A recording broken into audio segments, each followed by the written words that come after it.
Oh, You that you you come sounds so into some powerful. property Like, here, oh ma'am. my God, I'm an owner. All right. Well, the Um, mic is all yours, Dr. Sorah. I love you, all my dear. right. Here's the mic and welcome everyone. Okay, thank you. And we're on YouTube, right? Yes, we are. Okay, cool. Okay, so hi, I'm Sorah Dubitsky, Dr. Sorah, and I'm here to talk about my spiritual path for some 45 odd years, which is a lifetime for many people, including myself. I think that because the course was like receiving the course and practicing it and understanding what it said was like a demarcation in my life, but that's not where I want to go. Um, what I want to go is talk about the workbook. On January 1st, I think millions of course students start the workbook over. And what's the workbook? The workbook is 365 lessons. You practice daily, one a day. And what it says, let's see if I can find the introduction.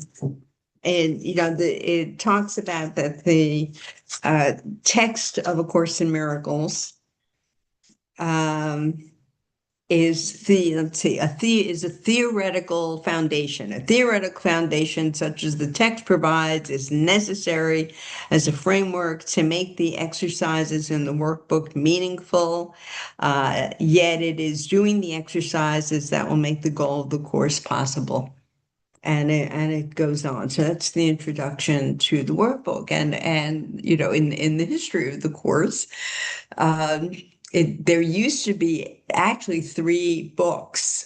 There was the text, which was one book, and then there was the workbook, which was another book, and they were heavy books. And then the thinnest one was the manual for teachers, and that's what we use for years. And now everything's online, and there's a searchable database online, and it's gotten a lot easier. For someone who is a student and wants to be a serious student, it makes it a lot easier to look stuff up and find out where it says what, and if people are interested in that. So that's something that I'm interested in.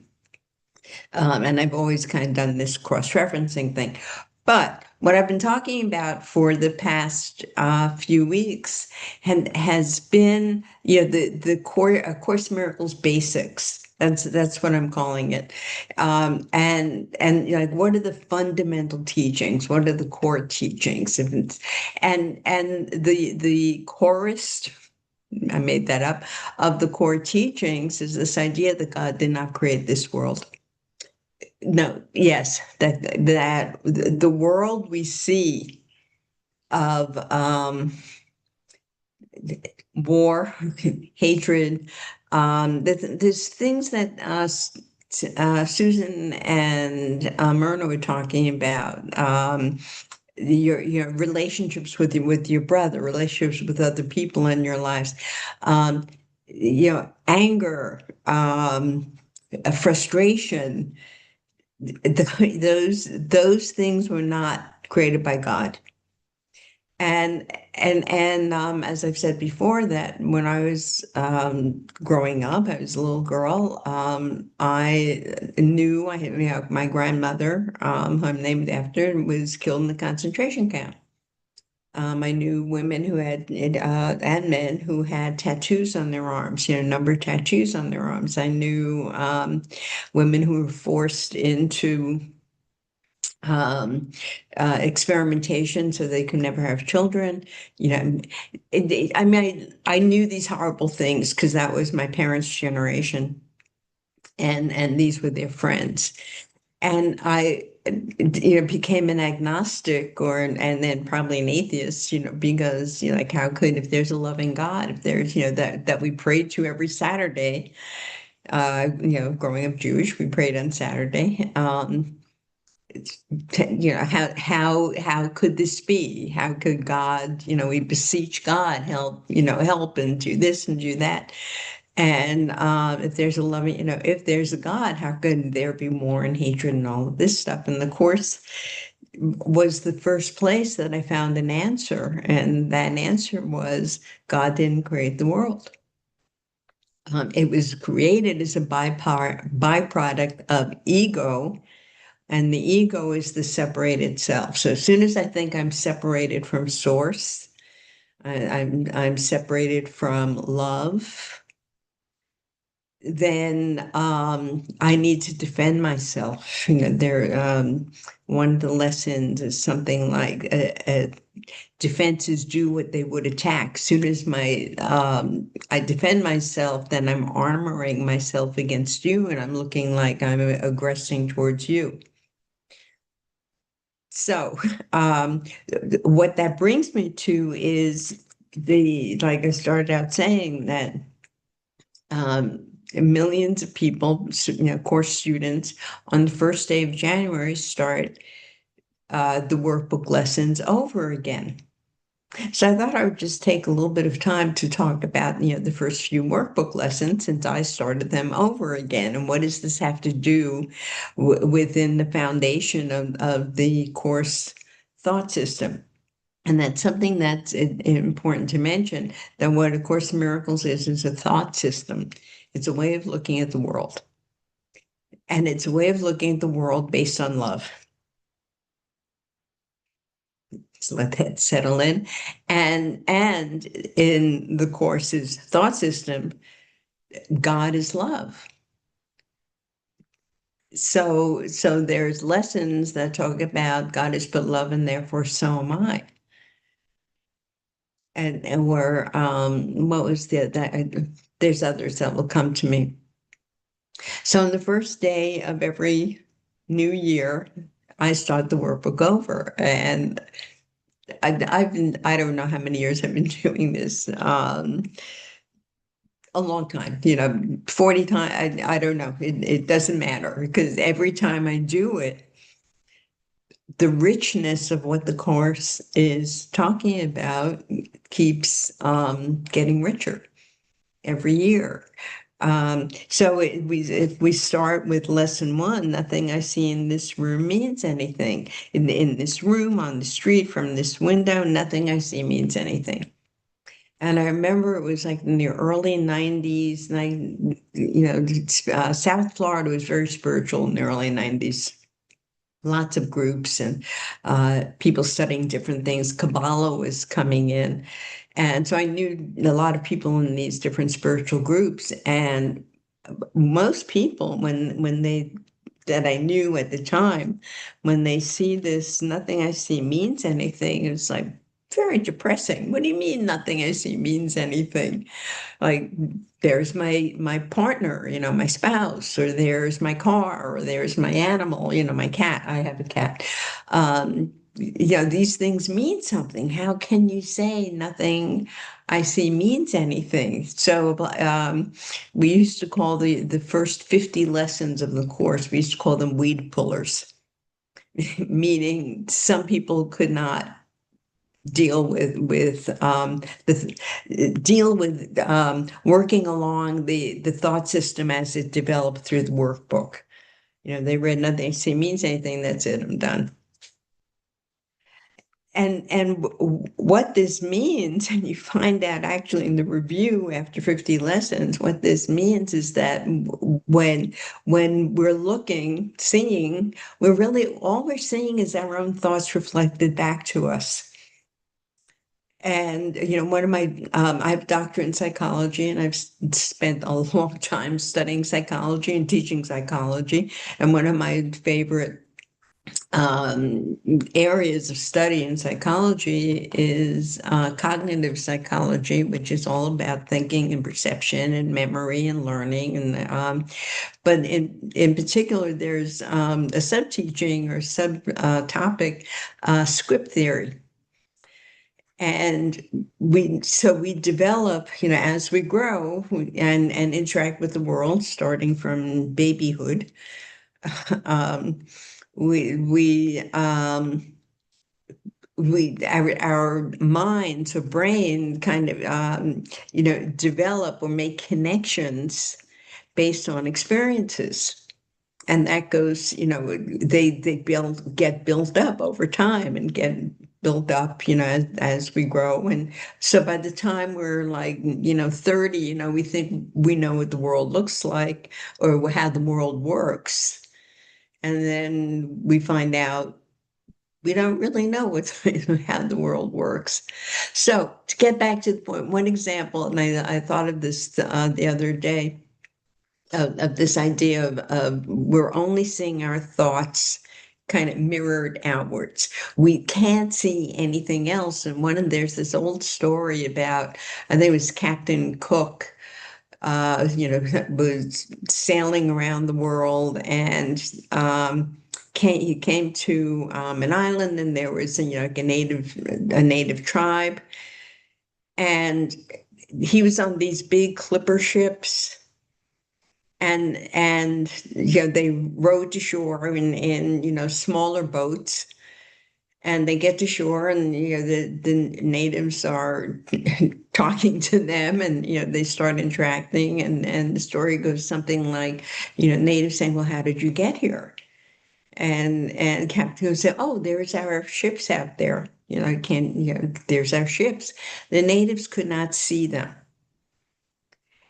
And the story is, why couldn't they see them? They had not developed the connections in their brain, the neuronal mechanism of being able to see tall ships, because that never happened in their experience.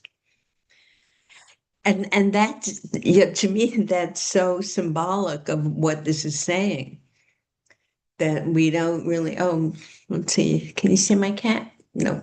That you don't really, all we're seeing are our own thoughts. I'll move on. Then the next lesson, lesson 2, one for every day. I have given everything I see all the meaning it has for me. And that could maybe make a little more sense. Because first one, to a lot of people, doesn't make any sense. Second one might make a little more sense in that, yeah, some things we deem valuable, some things we deem not valuable. Some people are valuable, other people are not valuable. We assign meaning and importance to the world. It's based on judgments, and judgments are based on the connections we have in our brain. And the brain is plastic; it can change. And what those connections of the brain are showing us are just our own thoughts projected outward. So then we get to the third lesson. I do not understand anything I see. And that again, like, so there are sections in the course, where how does it go? The Jesus, the authors, says something like, this is going to be personally insulting. And there are sections where it's like, oh my God, where it's intimated, like, wake up, wake up. The way you're seeing the world isn't working, and this is a parody of life, and we're insulted. That we feel like we're being insulted, and this idea, I do not understand anything I see in this room. Like, what do you mean? What do you mean I don't understand anything? I'm smart. I have a doctorate in psychology. I'm smart. And what do you like? I thought I understood the world, but if we really step back, do I really understand the world? Do I really understand? And we think we do because we're basing it on our own judgments, but we really don't. We really don't understand anything. Which can make some people feel very uncomfortable. That there's like the foundation on which we live our lives may not be as solid as we think. So that's lesson 3. And how much time do I have? Okay, we're good. We get to lesson 4, and it talks about these thoughts do not mean anything. And that's something that I've written about, and something I think about, that what we think is thinking it is like a stream of I don't want to call it consciousness. I'm going to make up another word. A stream of yada yada yada yada. What am I doing today? What am I doing tomorrow? I got to call this guy. I got to do this. I got to finish my homework. We're our minds are cluttered with what we think are our thoughts. And I was practicing this lesson the other day, and some stuff came up about what I have to do for school, and inevitably I was worried about it. And as that yada yada is, rolling out in my brain, I'm also thinking, oh, these thoughts don't mean anything. It doesn't mean anything to me when I'm thinking those thoughts. And then we get to lesson 5. I think that was lesson 4. I'm never upset for the reason I think. And um, I'm never upset for the reason I think because we are judging our thinking, and that becomes the basis of our reality. So this is important. This is not important. This is I got to do this, and if I don't do this, what's going to happen? And um, all of that, all of that stuff. Um, it makes us lose our peace. And it walks around. We walk around like separated. Who Eckhart Tolle in one of his books, I think The New Earth, describes something that happened to him. He was on I don't recall where. I want to say in some campus, college campus, and a woman passes him by, and she was muttering to herself. All of this stuff, like, the yada yada yada yada yada yada, and muttering to herself.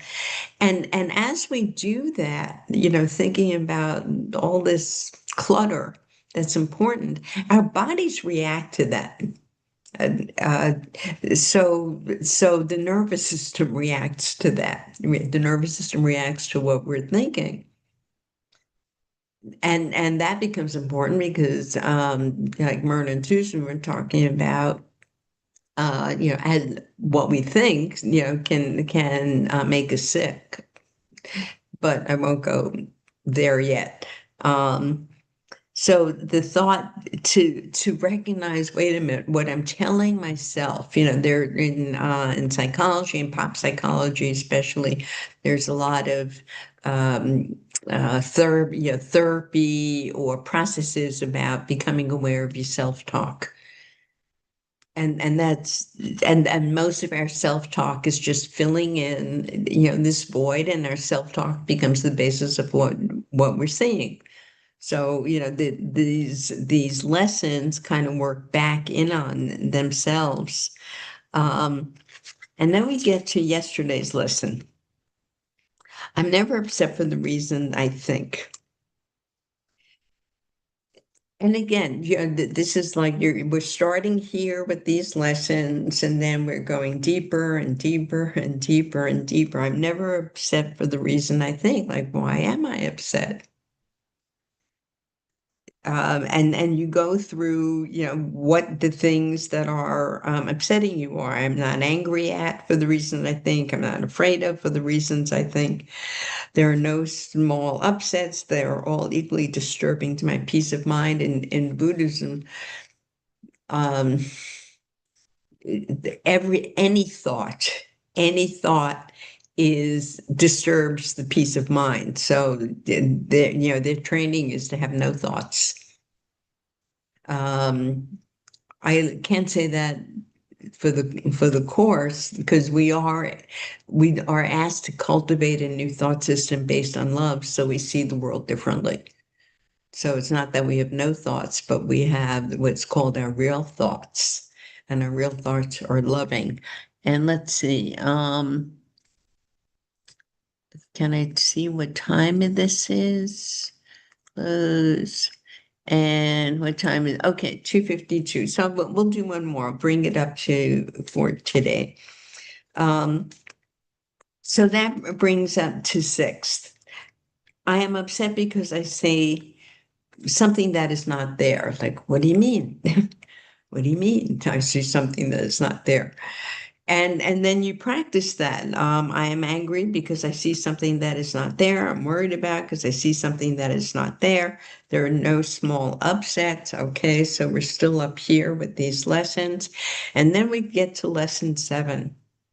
And what we're upset at is because we're only seeing the past. And I think that's the lesson where, yeah, you look at a cup and are you seeing the cup as it is now? Or are you seeing all your thoughts and ideas about a cup? And that's why this thought system is so profound because it's enabling us to look at our own ideas, our own thoughts, our the way we see the world, and realize that there's another way of seeing the world. This idea, I'd see only the past, which is tomorrow's lesson, works especially in relationships. And I've had that happen in relationships. That I don't know, someone slights me or something, and I react um, based on based on my interpretation of what they're doing, which is based on the past. And I know I had a sister, and we were very very close, and she's passed recently, but there was also the friction at times, and the friction was caused because, and I remember clearly, thinking like in one particular incident that I'm not seeing her as she is now. I'm seeing her past. I'm interpreting this situation in terms of the past. And that's what the upset is. We have this expectation based on the past, based on the ideas and beliefs that we have built up over time, that this, this, whatever it is, this is the truth of what's happening. And that furthers this idea of separation, which I'll go back to next week. Next week I'll do the hour. Okay, Lynn, I just have to think about it more. And the workbook is the process, or enables the process of undoing the past, letting go of past judgments and coming back into the now.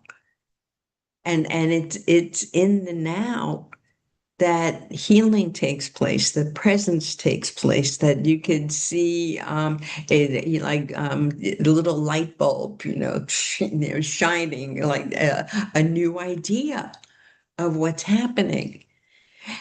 And again, the lessons, so they start up here, and then we go deeper and deeper and deeper and deeper.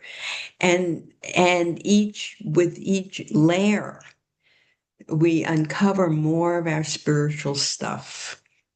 We become more aware of that. There is, some disciplines call it a higher self. Some disciplines call it your inner self. Some, your spirit. I like to use the word essence. We learn to let that part of us that has always been there, we let that surface. And we become kinder, nicer, gentler people. It's an ongoing process, as I was saying, to look at all our thoughts. I think there's an exercise, you look at all your thoughts. Oh yeah, Jared Jampolsky, one of the course teachers, used to do this exercise, the cavern of our mind. And it was a meditation, and you go into the mind, which is this big cavern, and it's littered with thousands and thousands and thousands of pieces of paper. I could say millions and millions of pieces of paper. Each one is a thought. And then in the meditation, you go one by one, you're looking at your thoughts. And if they're useful, you put it, you keep it, you put it back where it was. If it's not useful, you put it in a handy dandy little garbage bag that you have with you, and you throw it away. And that is part of the process. We look at all our thoughts, and if they're useful, you keep them. If they're loving, if they're happy, if they're peaceful, if maybe that you need discerning thoughts, you keep them. If they're none of, if none of that's true, then you let them go. And that's what we call the miracle. We go um, from these anger and fear and judgment, to a state of love and peace. So I would, if this were more interactive, I go to any questions. But I'll stop there for now. Maybe I'll pick up on the workbook again.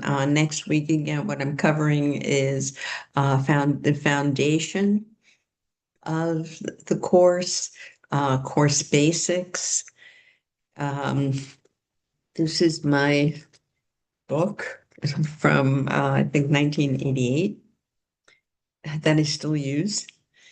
And it becomes a life, like for me and for others, not for everyone, but for, like I said, millions of people start the workbook over on January 1st, but it becomes a path and a way of life, because it's always, if judgment comes up, wait, let me see this differently.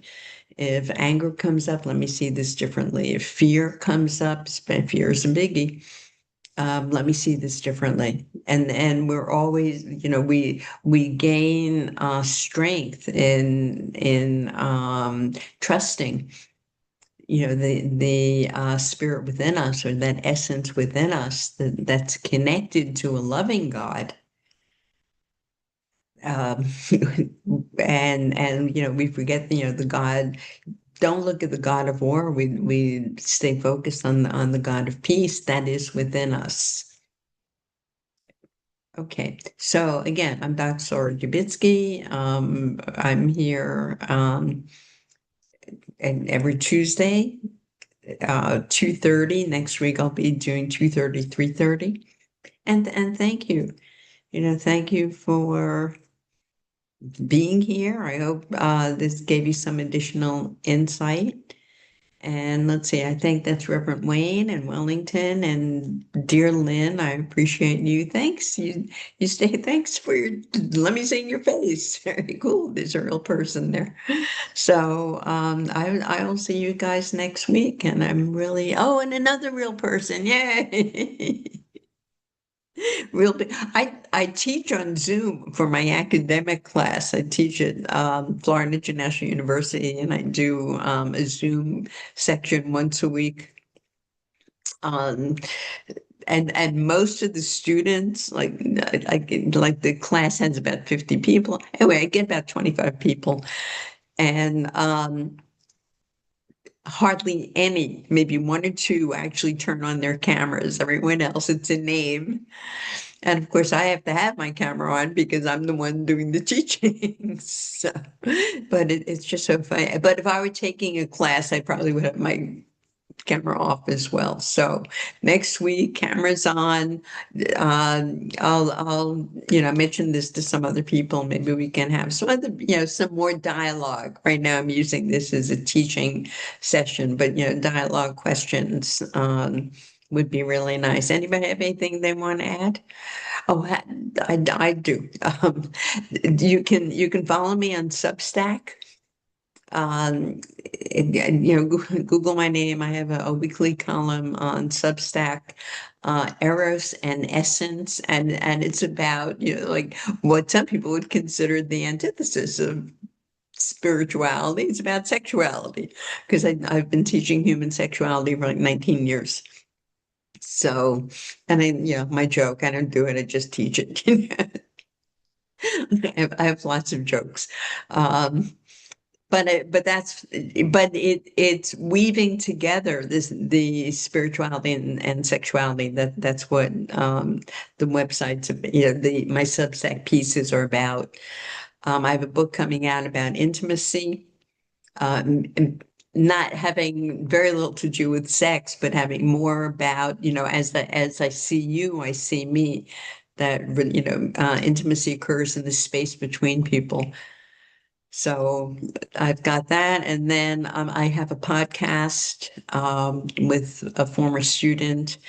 It's about sex. Let's talk sex, official birds, bees, and beyond. And that's also on YouTube.